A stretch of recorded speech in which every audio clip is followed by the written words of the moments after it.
Hey there, my friends. It's Bill MacDonald, the reading and writing doctor. And today I wanted to share with you an essay that I read from a school that I'm helping with their analytic scoring of essays for English 1 and English 2 students. They're going to be retesting in December.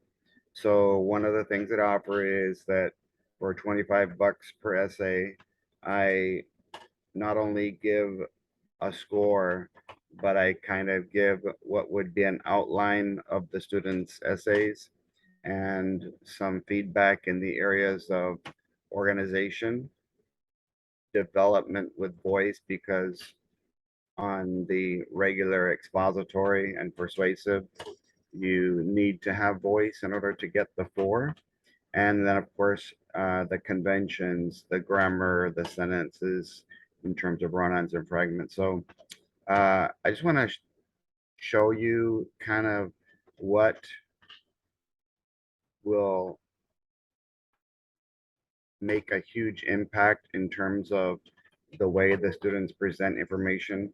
If your head is your introduction and your body is the body, that would make your socks and your shoes your conclusion, your feet.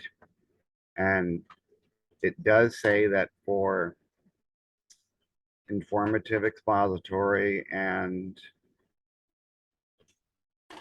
opinion argumentative, that the students have to have effective essays to get a 3 on the development and organization part, but that the introductions and conclusions have to just be present uh, in order to get a 2.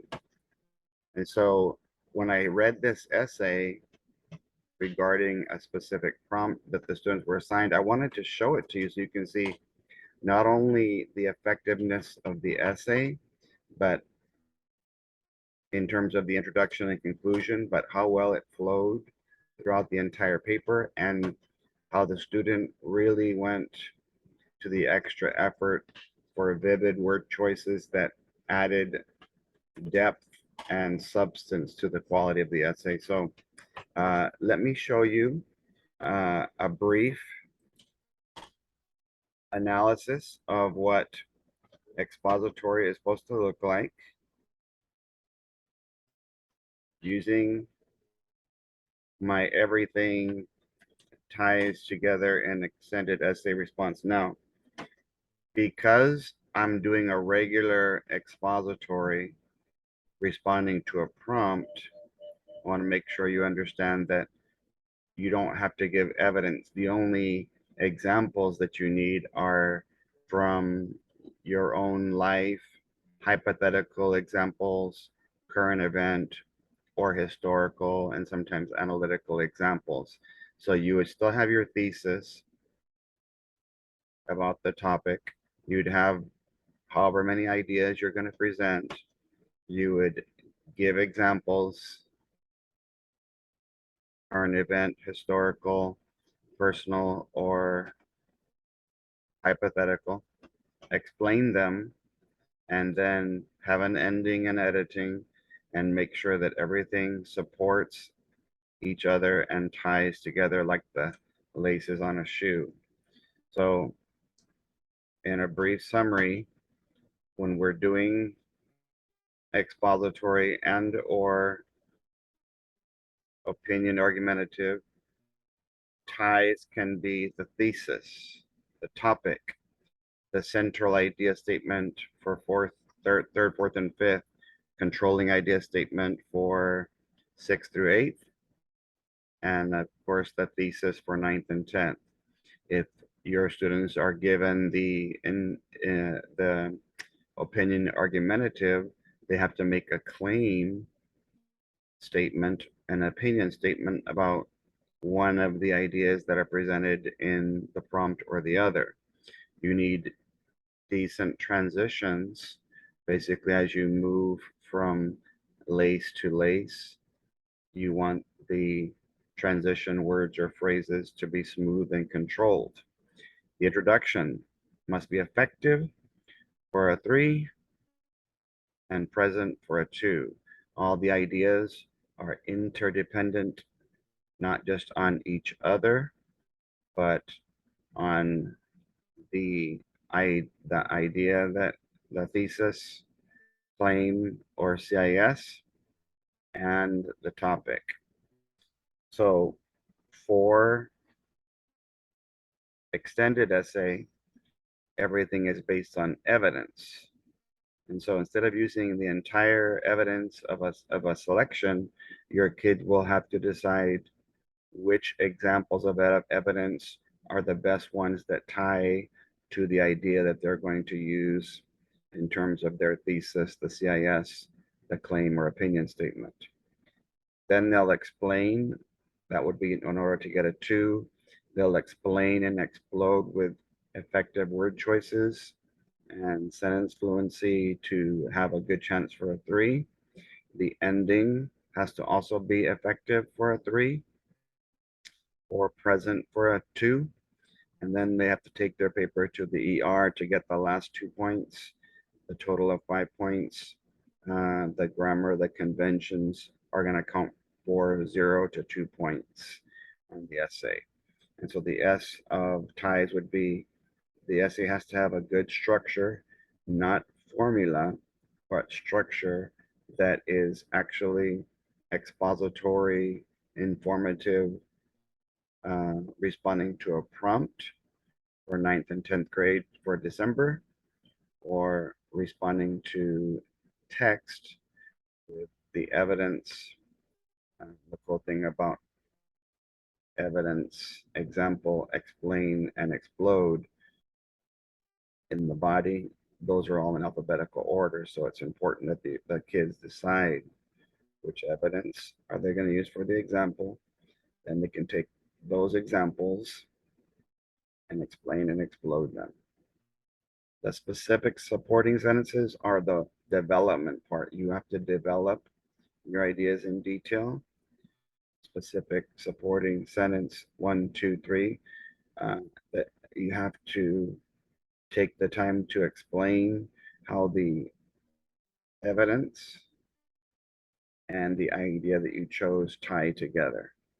And that will give the paper what's called substance. So when I grade the essays analytically, most of the time I use this train for scoring, and so that we can protect the identity of the student. We're going to call this essay number 19, and I gave it a 4+. What was the purpose? What was the passage? Because we're doing extended essay, I can use this form as well. We'll just be using evidence instead of their own personal experiences. The prompt was the best way to achieve a goal, best as in singular. So the student decided, and I'll show you the trains first, but basically the outline, then I'll read the essay and give my feedback that I wrote on the bottom. Their thesis was that in order to achieve, the best way to achieve a goal is through a systematic and structured process. Very effective, high vocabulary. The way you do that, they had a very flowing process where they talked about building a pathway, having self-discipline, and commitment to be able to do something like this that's mentioned in the thesis. Number 1 was to make sure you define the goal. Step 2 was to follow it through to the end. And something that they put into both of them was to make sure that there was a stress on the importance of happiness, that you actually enjoy doing your goal, not just having a goal, that you should pick goals that you really have a passion about.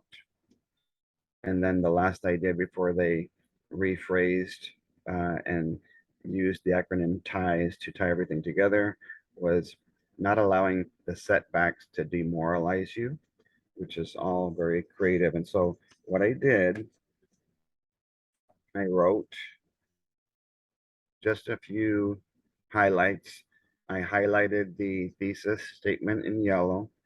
And every single time that I felt like there was effective word choice or a well-written sentence in terms of substance, I underlined it in green, and then I highlighted the parts of the conclusion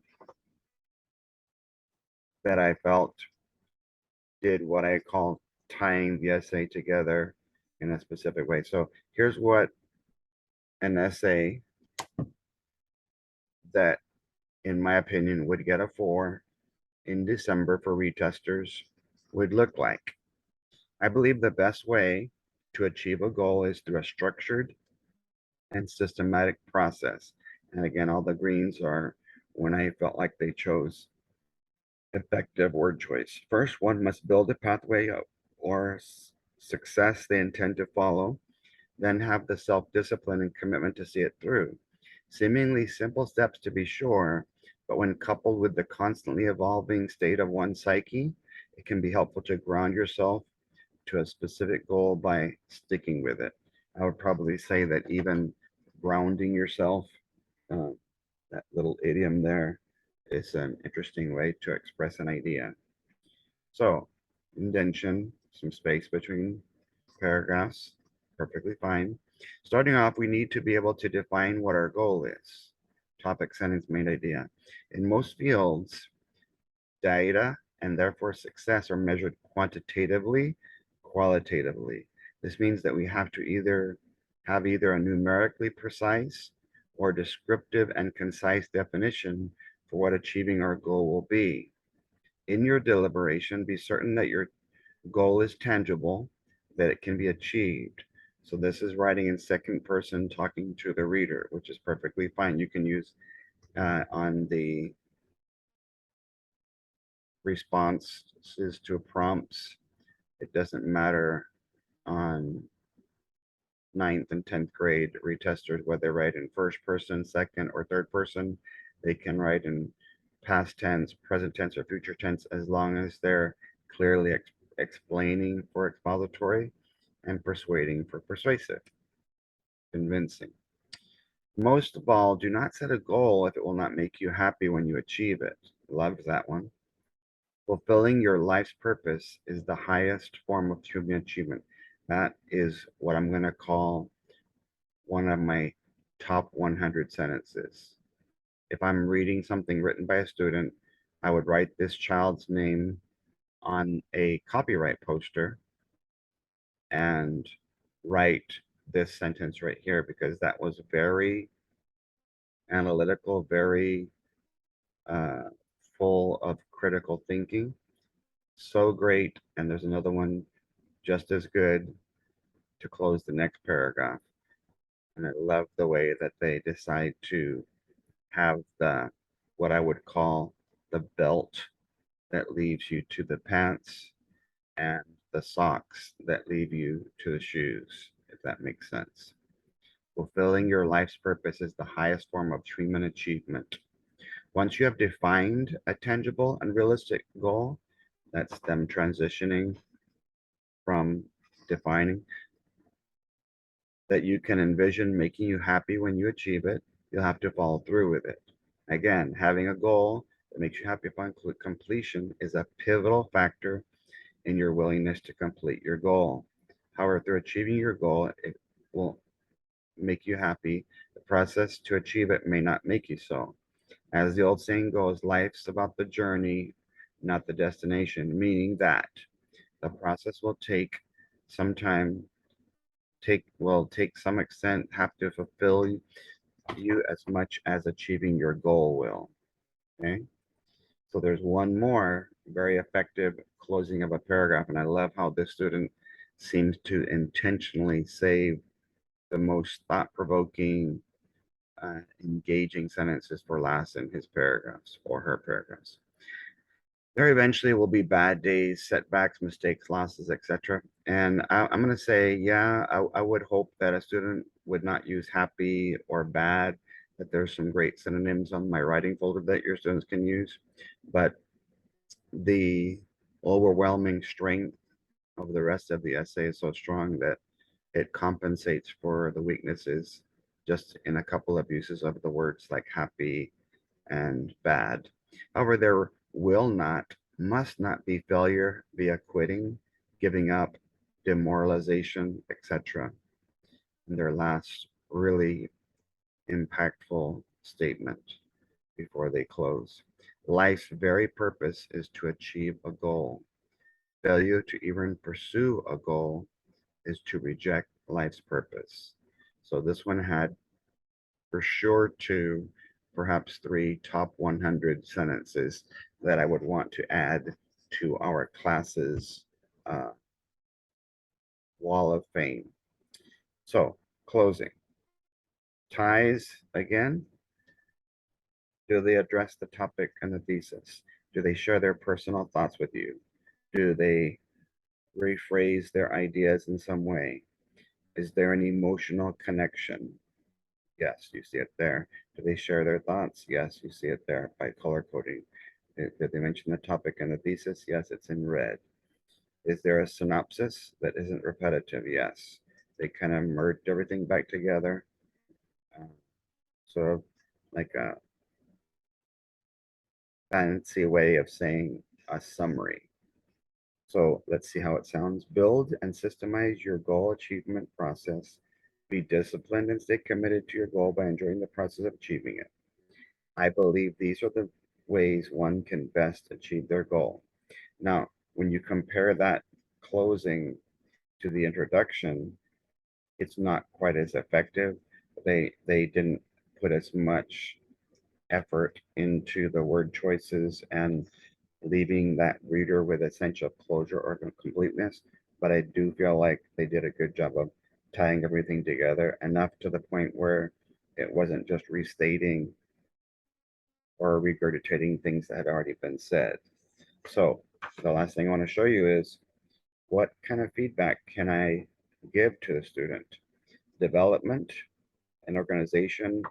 If you're giving feedback, that's helping them improve the revising the content. And the words in red are the things that you could address in a regular star retesting. This voice thing here is still going to apply for the December essays. And again, many of you are going to be asking, but it takes quite a bit of time to do this. So I charge about $25 per essay to kind of give the feedback in this way where they get the score, the outline, and then some ideas on what I liked and maybe something that they could improve on. I love the principle you share in both your second and third paragraphs that stress the importance of having the stipulation that your goal should be something that you really really makes you happy and fulfilled or completes you. Didn't have a comment or a suggestion.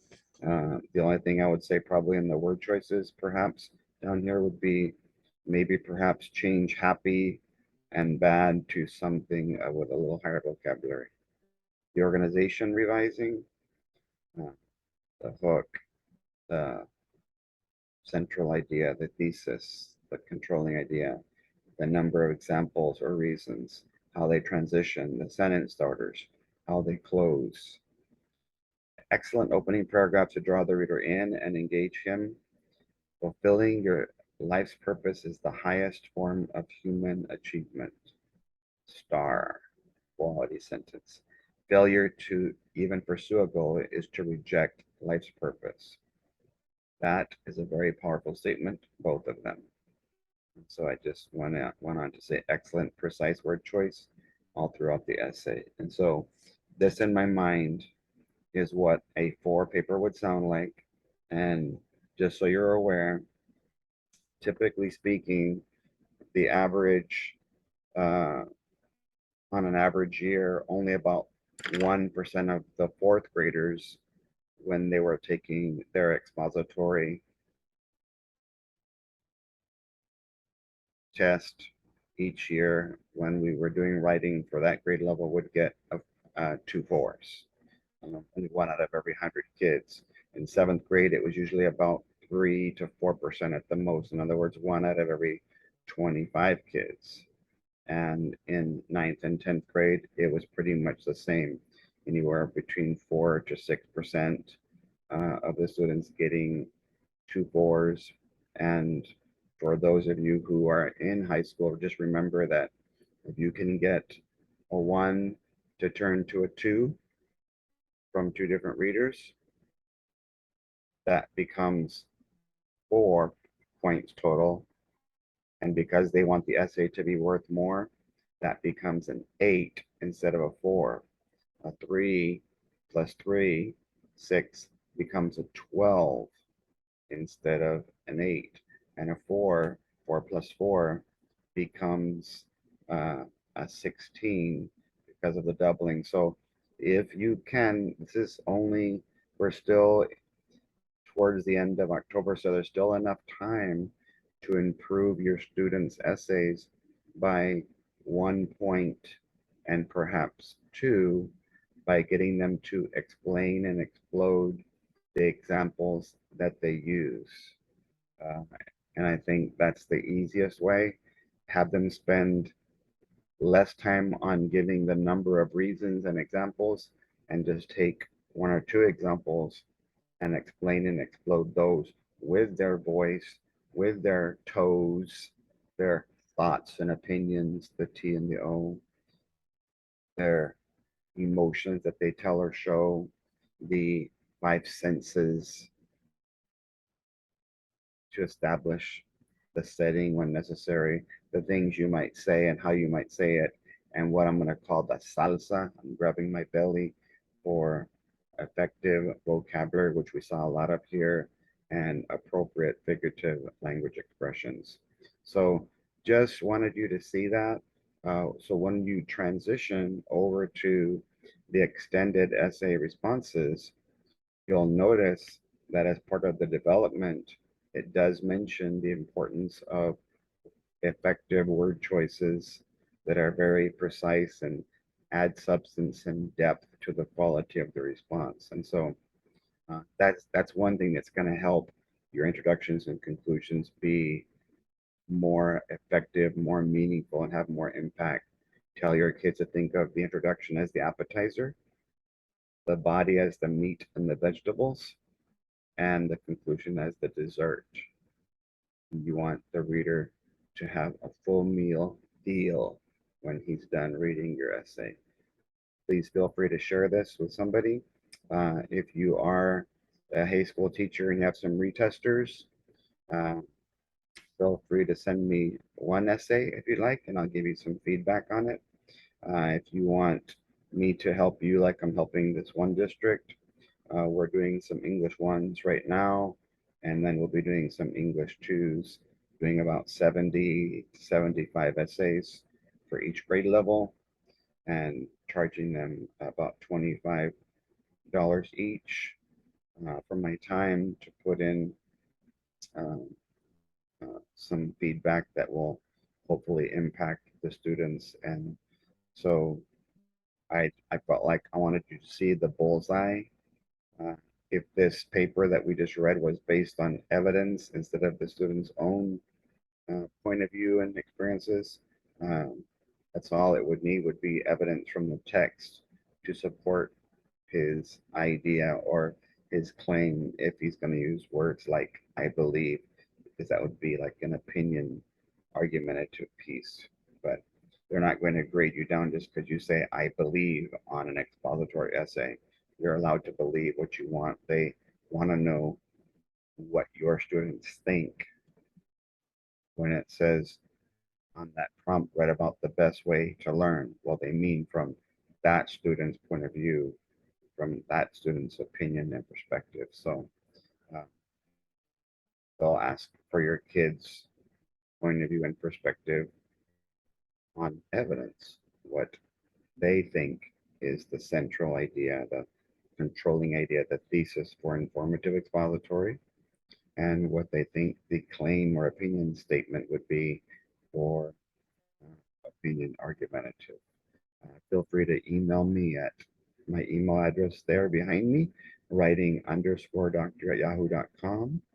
If you are a school with some high school retesters, or you're a school trying to figure out how to work your way through the new test in terms of short answer, extended responses, editing, revising, constructed type responses in different subjects, and then of course regular multiple choice in all subjects. So be happy to help you out. Uh, just email me for my training information, and I'll send you my flyer with my fees and my questionnaire. Thanks and God bless.